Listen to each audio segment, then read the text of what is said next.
Revolution and Represent 107.3 FM. My name is Tariq. Now, listeners, you may remember not too long ago we had a spoken word artist by the name of Sully Breaks. Came down, dropped a live session, and a lot of you were excited about that. I was excited this morning when I opened up a package, had no idea what it was. Opened it up, put it in the player, pressed play, and it totally blew me away. It's his brand new piece from his brand new The Dorm Room EP.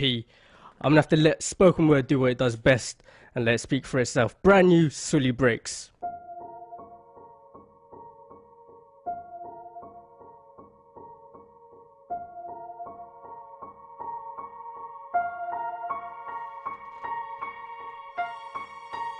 Right now, there is a kid finishing parents' evening in a heated discussion with his mother, saying, why does he have to study subjects he will never ever use in his life? And she will look at him blank-eyed, stifle a sigh, think for a second, and then lie.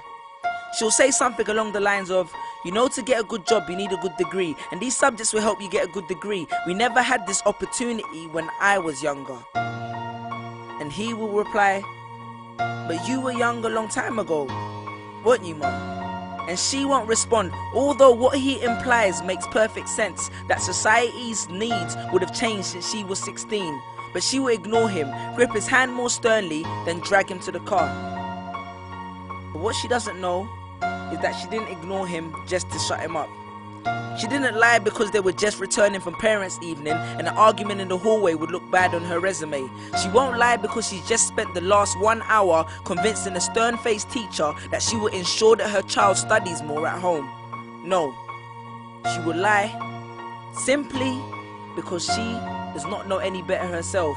Although her whole adult life she has never used or applied Pythagoras' theorem, pathetic fallacy, and still does not know the value of x, she will rely on society to tell her that her child, who has one of the sharpest minds in the school, is hyperactive, unfocused, easily distracted, and wayward. Students, how many equations, subjects, and dates did you memorize just before an exam never to use again?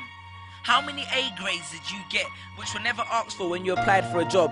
How many times have you remembered something 5 minutes just after the teacher said stop writing, only to receive your results 1 month later to realize that you were only 1 mark short of the top grade?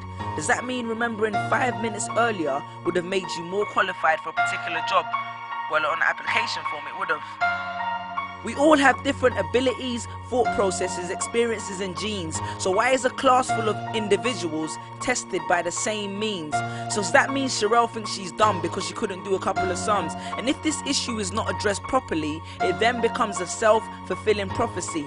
Then every school has the audacity to have a policy on equality. The irony. Exams are society's methods of telling you what you're worth. But you can't let society tell you what you are, because it's the same society that tells you that abortion is wrong but then looks down on teenage parents. The same society that sells products to promote natural hair, looks and smooth complexion, with the model on the box half photoshopped and has fake lashes and hair extensions, with pastors that preach charity but own private jets, imams that preach against greed but are all fat, parents that say they want educated kids but constantly marvel at how rich Richard Branson is, governments that preach peace but endorse wars, that say they believe so much in the importance of higher education and further learning, then why increase tuition fees every single year? I believe Miss Jefferson when she took me into the office and said that my exams would be imperative to my success, because we was taught to always follow when Miss Jefferson led. But then I took Jefferson out of the equation and learned to think for myself. I realized we was taught to always follow when Miss led. The irony. Test us with tests, but the finals are never final, because they never prepare us for the biggest test, which is survival. And what I suggest is fairly outlandish, so I do not expect everyone to understand this, except for the kids who knows what it feels like to be worth no more than that D or that A that you get on results day, and the ones whose best stories were never good enough for the English teacher, because apparently you missed out key literal techniques, did not follow the class plan, and the language was too informal for him to understand. But then he'd reference Hamlet and Macbeth, and you'd fight the urge to express your contempt by partially clenching your fist with only your medius finger left protruding in the middle of your hand, and then asks if he was aware that Shakespeare was known as the innovator of slang, or the kid at the back of the class who thinks, why am I studying something that doesn't fuel my drive? But then when confronted with a maths problem, his eyes come alive. So this one is for my generation, the ones who found what they were looking for on Google, the ones who followed their dreams on Twitter, pictured their future on Instagram, accepted destiny on Facebook. This one's for my failures and my dropouts, for my unemployed graduates, my shop assistants, cleaners and cashiers with bigger dreams, my self-employed